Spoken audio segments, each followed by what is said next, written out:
Listen, this is a must-watch. Now, I'm not going to go into full spoilers here because I am rewatching the entire show, going through interviews, learning quantum physics in order to make a full LME on this masterpiece, but this is more like a PSA to put it on your radar in case it isn't, or, to convince you to stop scrolling past it on Netflix. So, let me. It's the first German original series by Netflix, and it's created by Baron Bodar and Janti Fries. How you go from directing Sleepless to this work of art, I don't know, but it clearly led them down the path to it, so I'm not complaining. In fact, they had all 3 seasons planned out from the start. They were able to premiere on the dates the episodes take place and direct all 26 episodes, which is crazy when you consider how many networks back in the day used to milk the hell out of their successful series. We were developing or had developed a TV series that was much more like a crime drama and didn't have any... Like The Missing, the UK show?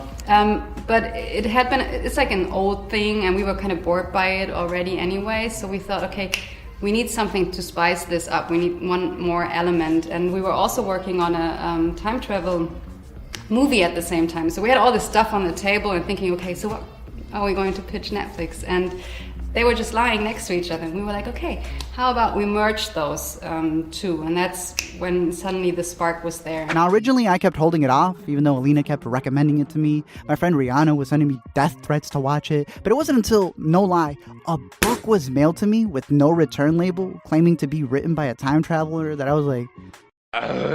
Turns out it's the book by the clockmaker in the series, known as H.D. Townhouse. It had a bunch of his notes scribbled in there. They even sent me this penny, but I hadn't seen the show, so again, I just tossed it to the side. Eventually, I connected the dots when I saw the promo for season 2, but still don't know how Netflix got my address, or if I sent this to my past self. Either way, I finally caught up with the show, but, considering the time is a construct, maybe I'm early. The first season centers around this town where a boy has gone missing, leading everyone to investigate and uncover a lot of dirty secrets that the town has passed down between generations and vice versa. And while I'm a subs over dubs guy, because I love seeing the original performances, I do get playing it in English, especially when my ass was there keeping up with a calculator. But in terms of the genre and time travel movies in general, this is the definition in my eyes, the epitome of its kind.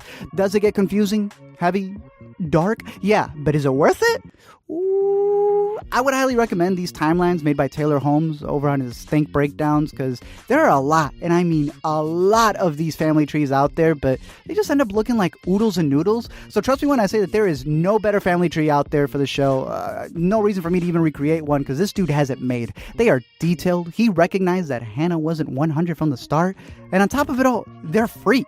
Obviously, the show demands your attention, so it's not really one to play in the background when the boys are over, but trust me when I say it is definitely worth the adventure the 26 episodes take you on.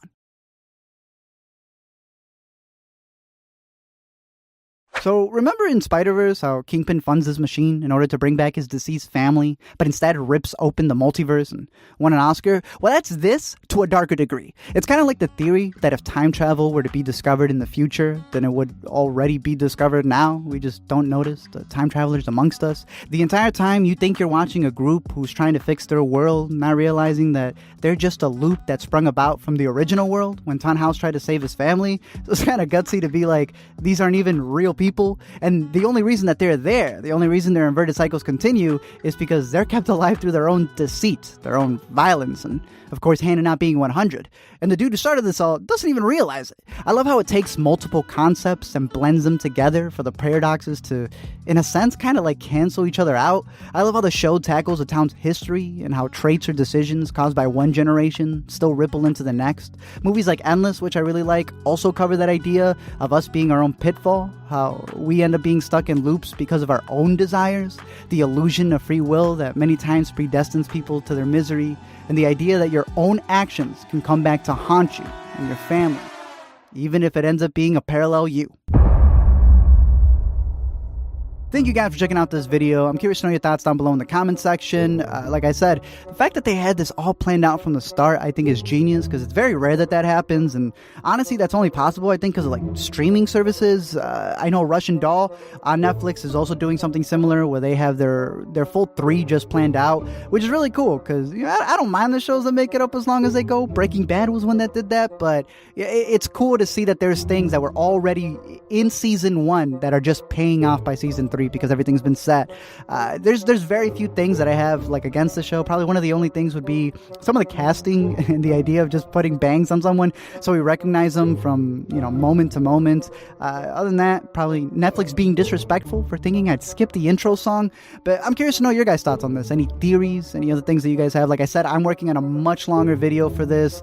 There's so many things in there. Like besides the concept, just the characters I find very fascinating and all of the twists and turns that the show takes in.